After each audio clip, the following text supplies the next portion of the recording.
back at the Flower Expo, Massachusetts. Massachusetts. We're standing on the grass in Massachusetts. Yes. So in two ways, it's Massachusetts. Standing in the grass at a cannabis conference in Massachusetts.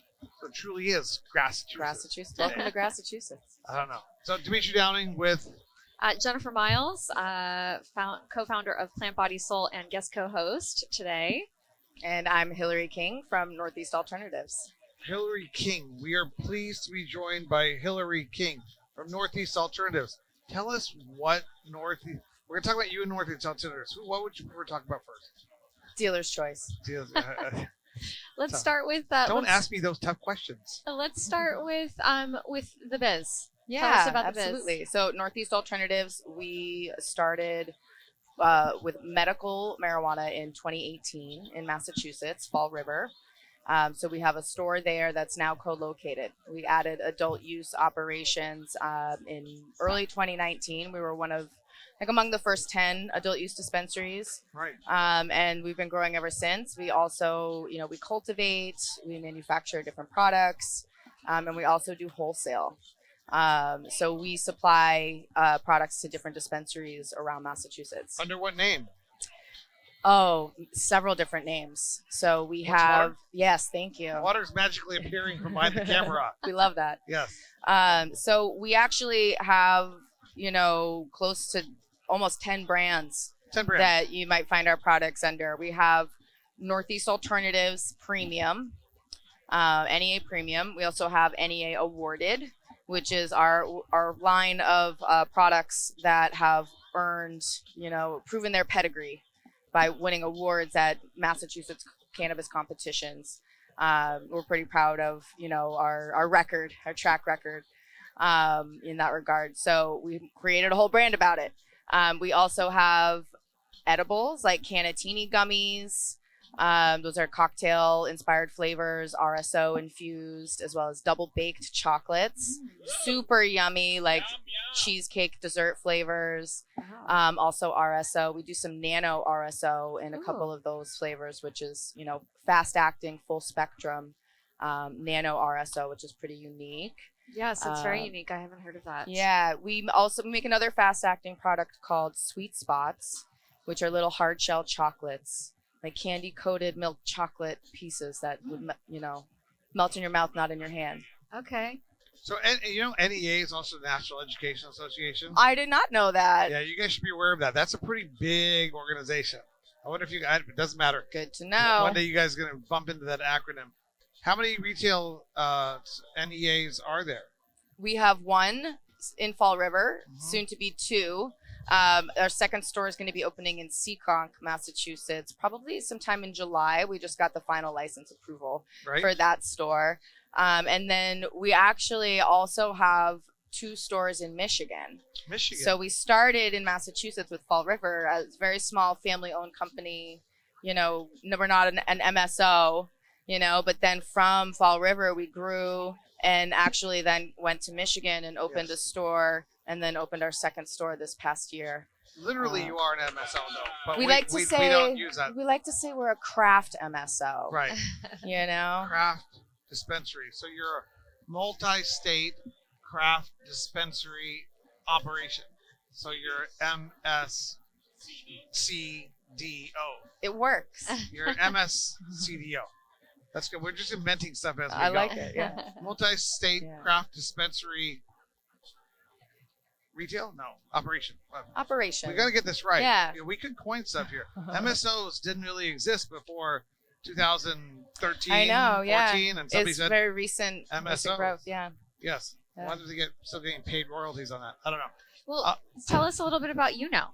Yeah, for sure. So I've been with Northeast Alternatives for about almost 3 years, which is crazy. I started with them in July of 2020, which was like in the middle of COVID and a wild time to get your dream job. Yes, in an essential service. Essential service. Well, in Massachusetts, I don't know if you guys know this, but we actually had a period of time where they deemed adult use cannabis non-essential. They did. Actually, Oh, yeah. interesting. And so they kept medical as essential, but adult use was shut down for months. Interesting. A couple months, and it was eventually lifted, but it was, you know, really interesting dealing with that. We actually moved all of our operations outside at the store. We had these big tents, you know, with heaters, and we did all of the retail in the parking lot. Sounds like a logistical challenge. Yeah. I am not a fan of that COVID reality. That's just ridiculous. I know, but I could, you know, July 2020, you know, is when I started this job with Northeast Alternatives. But I had been, you know, kind of around the industry for many years before that. What does that mean? Because that's what we like to dig into.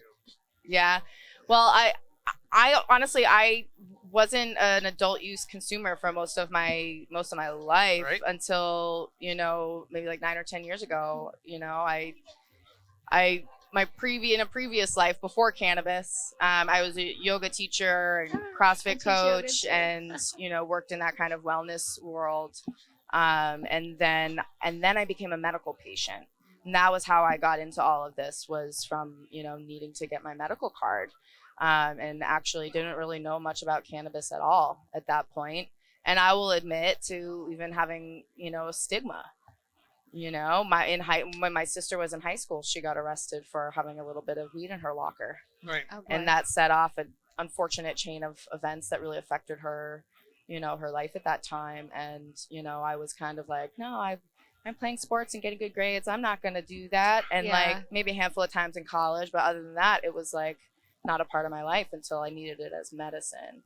Now it turns out that some people needed cannabis to play sports and get good grades. Michael Phelps. Yeah. Good example. Exactly. I feel like whether you're an adult use consumer or a medical patient, everybody is finding their way to the plant for relief of something. Exactly. Whether it's deemed a medical condition, or even if you're aware of like what it really is or not. I mean, you're usually seeking relief or access to something. I think even people that are using it as, let's say, an alternative to having that beer at the end of the day, or a glass of wine at the end of every day. Yeah. That's, you know, stress Which is relieving stress. You know, even that, using cannabis instead is like physically beneficial, you know, to your body, even if that's not medicinal use. Definitely less harmful, for sure. Exactly. Yeah. So you guys also are doing branded flower under Northeast? We are under the NEA Premium and NEA Awarded.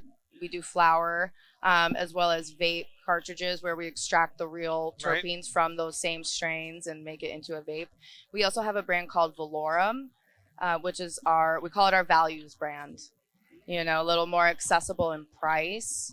And we also, you know, it's a way for us to stay grounded in like the roots of like the real industry and kind of honor where we all came from. You know, we do a donation to the social equity fund with the Valorum. We're actually about to do our very first donation collection and disbursement in July. That's awesome. To be received by 2 social equity entrepreneur businesses that won a pitch competition. So they're going to be receiving these donations. And then when the state fund in Massachusetts is set up, we're going to send the donations there. Great. But we created the Valorum brand with like a dedicated, you know, % of our sales that we're going to donate alongside our partners. So to support the development of those. Exactly. Yeah, because I think that's lacking. I mean, you get the social equity license, and then what? And then it's a really capital intensive like business to run. And so they, you know, we want to be able to put our money where our mouth is and like support those that, you know, we're here, you know, so many years of this industry has existed, decades long. It's just now that it's newly legal and like developing, people are calling it a new industry, but it's not. Yeah. There were people that, you know, served the market like at the threat of being arrested, or they were arrested, and it really affected their lives and their families. And like those people deserve to like always have a voice and be a part of this industry. And so it's a new supply chain, a new regulatory structure. Yeah. Not a new industry. Not a new industry. So what's next for Northeast Alternatives? What's next? Are you guys going to focus more on retail or branding your product lines? A little bit of both. We do a little bit of both. My job at Northeast Alternatives is wholesale. Right. So I started our wholesale program and grew from, 0 to now we work with many of the stores across the state with all of our brands. So we're adding our second retail store in Seekonk. Right. And then we're also launching some new wholesale products. And, we have live resin vape carts coming out under our Dab FX brand. We also have New Jersey, where we're going to start doing some manufacturing and wholesaling down there as well. Oh, you down in New Jersey So, as well? Yeah, we're not operating yet, but we are. We're working on building out. I saw blueprints in the office last week of like, all right, New It's Jersey's happening. getting going. It's happening. Right. And it will be So- called. The brand will be down there. Will be called. It will be the same brands. I don't know if we'll Brands. use Sweet. Northeast Alternatives, Right. but you'll see Canatini, Right. probably Sweet Spots. That's one of our most in-demand brands that we get the most requests from consumers, even from New York, New Jersey, Pennsylvania, all over the place, that people try and find sweet spots and they really fall in love with them. So Hey. we're going to bring all of those brands to New Jersey as well. At your retail outlet, do you guys carry all the other brands in Massachusetts? Yeah, we do. We carry a lot of our products that we produce, but we also carry a wider assortment of a lot of the products you see here from these other companies.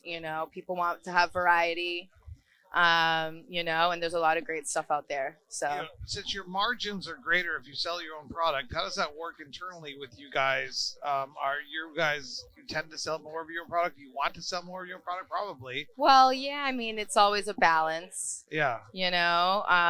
between offering that variety and Yeah. that margin opportunity. But we also sell wholesale, which helps. And we have some great wholesale partners that we work with that sometimes we also sell for their stores, and so it's like we build strong relationships. And at the end of the day, like, there's room for all of us, I think. And I agree. that if we only had our products, like, where's the innovation, where's the the new stuff, where's like the excitement and the interest from consumers and the It's like buzz, Like an Apple store. we really like to build great relationships with everybody else in the industry, because we're all going to be here for a long time, we hope. You know what I mean? And it's just the beginning. Yeah, I really like that idea of we're all in this together. I think that's lost a lot with a competitive market, and different markets are very they operate differently, whether it's we're in the same industry, we're supporting the same cause, let's support each other, or it's no. Yeah. Nope, this is ours, and you Yeah. can't have any of that. And But so, it is getting really competitive. It I'm is. not, I'm having all but these images of like lions and zebras in Ah, the savannas of Africa. no. I just think it's ever more you're important that talking we about do all work being this together, together. Sorry. No, that's okay. There's Yeah, not a lot of cooperation in the natural order of things. Yeah. But I mean, But I think there should be more. There's some changes that need to happen with the regulations in Massachusetts that Yeah. we all should get on board with yeah, and like find common ground upon. right. There needs to be some organization to speak up for our industry, because some of the things that we have to deal with in Massachusetts for regulations are really a hindrance in a market that's heating up with such competition and prices falling and all of that Right. going on. Can you share more about the regulations that are challenging here? Yeah, well, the advertising regulations. Please dive into that yeah. more. I own a marketing agency in Arizona, and we have a big focus in cannabis and the emerging psychedelics market. So I'm curious specifically what your marketing regulations are like here in Massachusetts. Yeah, so there's a lot of prohibited practices in Okay. advertising that we're allowed to have billboards as long as the viewership can be deemed to be like 85% 21 plus. Okay. So that's actually How that's How do the you guarantee standard. that? That's the standard. Well, in the media industry, especially for billboards, there actually is established, data and ways that they count, because they have to for other kinds of like age-gated industries, like for alcohol billboards and this and that. That's Yeah. already, so we just fit into that, where any locations that are, 85%, I think that's the percentage. And so any advertising, you have to make sure, even an event, that the audience meets that Right. criteria. Yeah.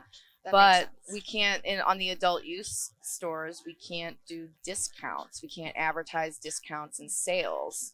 And even things like bundle pricing, is iffy. Like even in your, I mean, that's pretty standard across like social media, but even to like your email list, Well, to our email list, sure. you can. But really what the problem is there's an inconsistency in the enforcement and the interpretation of Got the it. regulations among the Cannabis Control Commission's inspection team. I did not intended for this to be a call out if any of them are listening. No, but it's true. But though. to be honest, but it's they're like, just learning what to do as well. well, it's been how many years, man? Yeah. And when you have our business, we have a certain inspector, and another store or another manufacturer has different inspectors. Ours tells us we can't do something that they Yeah. can do. That's frustrating. And it happens all over the place with different regulations. It's like they create competitive advantages and disadvantages that really affect our businesses. And it's at the roll the dice of which inspector you get. And that's just not right. No, that's not right at all. So some stores are advertising discounts. And then the store up the street, their inspector is explicitly saying you can't do that. And they say, well, but they're doing it. And they say, oh, well, yeah, different inspector. Wow. Yep. So not Yeah, only there's a do lot we of need to discrepancy change those regulations, they need to get on the same page. It And needs be to be enforced properly. consistent. Yeah. Yeah. Or just eliminate the Or regulations eliminate it. entirely. Yeah, either Because then, enforced or then you're in a eliminate situation it. where those that are trying to follow the rules and those that are trying to do it right and those that are trying to go by the book are the ones that have to hold back and miss the opportunities for the business. And those that are like, oh no, we'll just do it anyway and we'll risk, maybe they won't enforce us. They probably won't do anything, but maybe they will. But it's insane how much do it faith anyway. people have in the government. I'm just kidding. No, but it's not. The people didn't really decide this. Most of it's been happening through the initiative process. But the legislative process now being more and more active in legalizing. Yeah. The madness is becoming. I know. Hey, what detail of an industry can't we touch? Can't we, get our mitts on and impact? But that, it's pretty cool what you're doing, and you obviously know your way around the industry. Yeah. We look forward to I watching try. you Yeah. develop and Thank with you. Northeast. What's your official title again? With the Director of Wholesale. Director of Wholesale. Yeah. And where can people find you on social, on the interwebs? If you want to give a shout out. Me personally, You well, and the brand. And at Northeast Alternatives. Okay. We do Instagram, and then if you go to our website, anyalternatives.com, we have a lot of info there. You can sign up for our email lists where we're allowed to do a little bit advertise- more to marketing. advertise Yeah. and then how about your LinkedIn? And then for me, it's Hillary King. You can find me at Hillary King. I think my Instagram is Hillary D King. But I'm not super active on there because I got a lot of weed to sell, you guys. I get that. Yeah. That's why you hire social media companies like us. Yeah.